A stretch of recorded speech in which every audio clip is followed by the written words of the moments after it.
Personal choice, a phrase I hear often. You hear people use it day to day and quite often in politics. Today I'm going to talk about personal choice in the context of food. It also applies to anything else we shove in our bodies, like alcohol and cigarettes as well.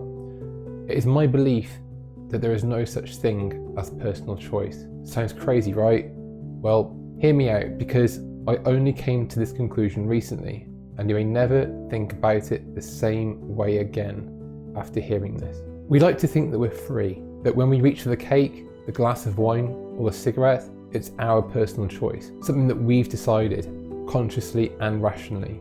But here's the truth. Most of those choices were wired into us long before we were old enough to even know what choice meant. The food you crave, learned in childhood. The brands you're loyal to, imprinted by advertising. And the habits you fall back onto when you're stressed, passed down by parents, friends, and culture. By the time you're an adult, you're not making choice every time you eat. You're running on programming that's been layered into your brain over years. Imagine a girl. She grows up, fed and watered by her mum and dad. She turns 18. She's managed to get a fairly good job, and it's time to leave home and to find her own place. Let's call her Jane. At what point did Jane officially develop the ability to have personal choice? There's no official answer here, but think about it for a minute. Jane's been alive for 18 years, just over 6,500 days. 99% of that time, her food has probably been chosen by her mum and dad. Even when she did decide what food she wanted, the choices that she had were kind of dictated to her by her mum and dad. So does she have choice at all? I mean, if Jane's parents never gave her, say, curry, would Jane, presented with an opportunity to decide what to eat from a large selection, choose to eat curry? Probably not. If Jane was fed predominantly junk food when growing up, say pizza and chips, burgers, nuggets, she is likely going to be drawn to those choices when deciding on what to eat and able to choose for herself. Jane was hardly ever given a healthy meal. And when she was, it was an afterthought on the side of her ultra-processed plate. A stack of peas or a few pieces of anemic looking broccoli. She was made to feel forced to eat them because you've got to eat your greens. Why on earth would Jane ever want to eat healthy now in adulthood? It's day one of being 18. You're officially an adult. You don't suddenly switch from having had no personal choice to having personal choice at the click of a finger. It just doesn't happen. If you grew up in a house that served up cereal for breakfast every day, as an adult, you think that's normal. If you grew up in a house that served eggs, sourdough toast with freshly caught salmon, you think that's normal as an adult. Why would you consider the cereal after that? Who chooses the choices? If personal choice exists, who is responsible for choosing our choices in the first place? Who decides what products are available? Who decides where they go? Who decides if that local corner shop stocks any healthy product at all? Limiting your choices to junk or different junk. The point is, we don't get to decide what we have to choose from. We are being led in a direction to suit sales, companies and profit, and not to suit our best interests. Food companies spend billions in advertising every year. Billions. And you may think, oh, it doesn't work on me. But I bet most people would say that, and it has to work on some of us, or the marketing would be wasted money. Every time you watch TV or YouTube, look at every ad that pops up for food or drink. Is it healthy or is it junk? Did you ask for this? Was it your choice? Food companies do something else. They spend millions tweaking recipes and engineering products to make them more palatable. They take people and they hook them up to brain scanning machines, and they watch their brain activity in real time when people consume their products. They are looking for that brain signal to light up like a Christmas tree. That's the bliss point. The perfect combination of sugar, fat and salt that results in a genuine chemical reaction within our being. It excites food manufacturers because they know that they've hit the jackpot. They've created a product that lights up the brain in such a way that we want to eat more and more of it. We won't stop at just one biscuit. Many of us will eat half or even the whole pack. I've been there before. This isn't by accident, it's by design. Then that product gets pushed out into the real world with heavy marketing, aisle end promotions, Those big sponsored pallets of food you see as you enter the supermarket that are paid for by companies to be placed there in people's faces as they go past, in an area that the consumer wouldn't ordinarily find the product. When all these forces are working against you, when you're literally eating an engineered to be addictive product that is subsequently heavily marketed, how could anyone say it was their choice to buy it and consume it? It just simply wasn't. Studies show that even toddlers can recognise brand logos before they can read. McDonald's. Children under 5 have been shown to prefer the taste of food that comes from a McDonald's wrapper compared to the exact same food in plain packaging. It's not choice, it's programming. Here's the paradox. In the modern world, we think we've got more freedom than ever. Supermarkets with 40,000 products, restaurants on every corner, food available 24/7 through your phone. But when you look closer, 80% or more of these products are ultra-processed, high in sugar, refined carbohydrates and additives. The so-called choice is really just 20 versions of the same thing in different packaging. And often the healthier options are hidden, less convenient, and don't get the same marketing budget as the junk food does. So is it really a choice if the system is nudging us constantly towards the junk? This is why I get frustrated when politicians throw around the phrase personal responsibility. When children are being targeted by junk food marketing, when parents are juggling 2 jobs and are being pushed towards convenient, unhealthy options, when our brains are wired from childhood to crave sugar, can we really call it personal choice? Or is it systemic conditioning dressed up as freedom?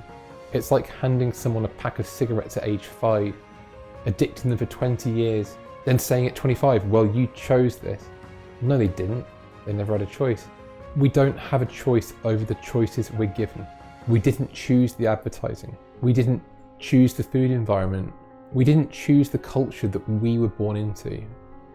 We didn't choose our parents' habits, our childhood meals, or the brands that we were surrounded with. By the time we're old enough to choose, the deck is already stacked against us. Now, this might sound depressing, like we're all puppets with no free will, but here's the good news. Once you see the strings, you can start to cut them. Awareness is the first step. If you know your choices are actually programming, you can pause and ask, is this what I really want? Is this just the habit that I was given? That's how people break addiction. That's how people change diets, not by pretending it's pure willpower, but by recognizing that they've been nudged their whole lives and deciding to step outside that pattern. It's not easy and it takes work, but it is possible. And this is where it loops back to children. As parents, carers, or even just as adults in society, we have a responsibility because kids don't get to choose at all. We can give them the easy road, sugary snacks, fast food, constant junk, and watch them struggle later with obesity, diabetes, liver disease, even shorten life expectancy. Or we can take the hard road, saying no, cooking more, teaching them about food. It's harder today, but it gives them real freedom later. Because the habits we pass on to children become their wiring, and that wiring decides their choices as adults. I can remember Brian Johnson said in one of his videos that every time he drove past the McDonald's with his kids, he would say something like, look, that's cancer, almost conditioning them to associate the food with the negative health outcome. It's certainly more likely to get them to make a healthier choice as an adult. But imagine if Brian had driven up to McDonald's, all excited, yelling, surprise, to his elated children as they pulled up to the Golden Arches, ready to get all excited over a box of 20 McNuggets and a Happy Meal 2 nights a week. I think they may develop a problem avoiding McDonald's as an adult. Their interpretation of it would have been totally different. If we want real freedom, real choice, then we have to start by recognizing how little of our behavior is actually chosen. And then we have to start making the hard decisions for ourselves and for our children that break the cycle. Because the truth is, the easiest choice in the moment almost always leads to the hardest consequences later. And the hardest choice now, that's the one that opens the door to a healthier, freer future. The weekend is upon us, and we've been out this morning to run some errands, had a few things we needed to get at the shops. It was a pretty disastrous event, to be honest. We encountered lots of people who didn't seem to know how to drive or behave correctly in a car park or on a road. It was really concerning, and everyone had something in common. They were all of a certain age, unfortunately, and when do you suddenly just be able to march out of the house, get in the car and do everything correctly, and then suddenly you become this person who can no longer do those things, and everything takes a long time, and you have to process everything slower and slower, and you make bad decisions, and then you go the wrong way, and you have to turn around all the time, and you have no idea what's going on around you. You have no concept of the cars around you and the traffic. I feel like it's some sort of a moany vlog, but it's really... people don't see those people as being anything other than the person they are at that moment. They don't see the fact that they were once 20 or 30 years old themselves, a real go-getter, you know, grabbing the bull by the horns and going out and earning the buck at the markets and whatever they do to make money. But at some point something happened. It was so gradual that they presume or think that they've always been that way. A lot of it's down to diet. A lot of it's down to diet, and a lot of it's down to sugar. What do they say? That they call Alzheimer's type 3 diabetes, don't they? And there's massive correlation, massive.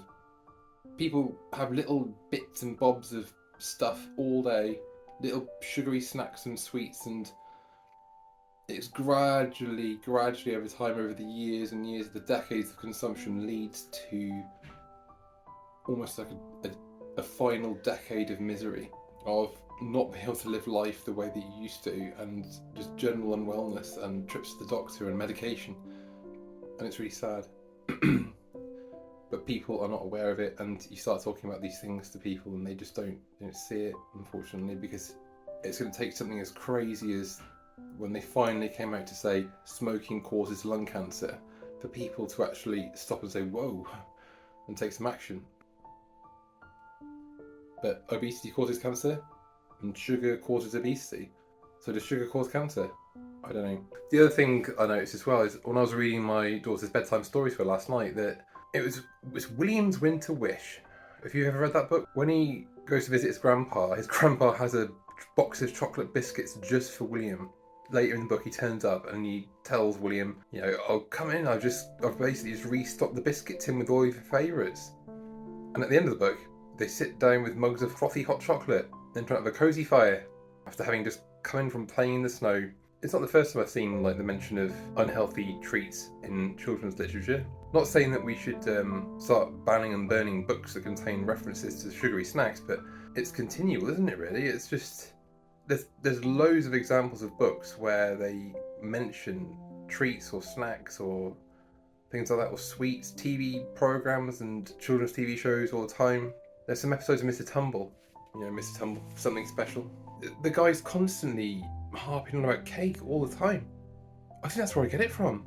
Oh my god. My cake obsession started about the same time as our daughter started watching Mr. Tumble. And there's a character, Aunt Polly, who is obsessed with cake, or cake, as she says. And oh my god, it's all the time. That was it. It was inserting into my brain about cake. And in Mr. Tumble, they do sign language for cake. Before our daughter could say a word, she knew the sign language for cake. And I remember once, it was around Christmas time or a birthday or something like that, she wanted some cake and we told her there'd be cake later. And then I think we forgot about it, and she started just walking around the house doing the sign language of cake and going until we understood what she meant. If these things didn't exist, no one would know about them. Sounds like a bit of a rant, but to be honest with you, it was a really frustrating morning, and every shop that we went into, they didn't have what we wanted. We like to try and go out occasionally to get some bits to support retail because, you know, we don't want to just do everything online like people do. But you know what? If we just done everything online, we would have saved ourselves a lot of time and hassle. But there we go. Gonna go play some dinosaurs now, I think. See you soon. For lunch, some chickpea curry, homemade garlic bread with crispy tofu on the side.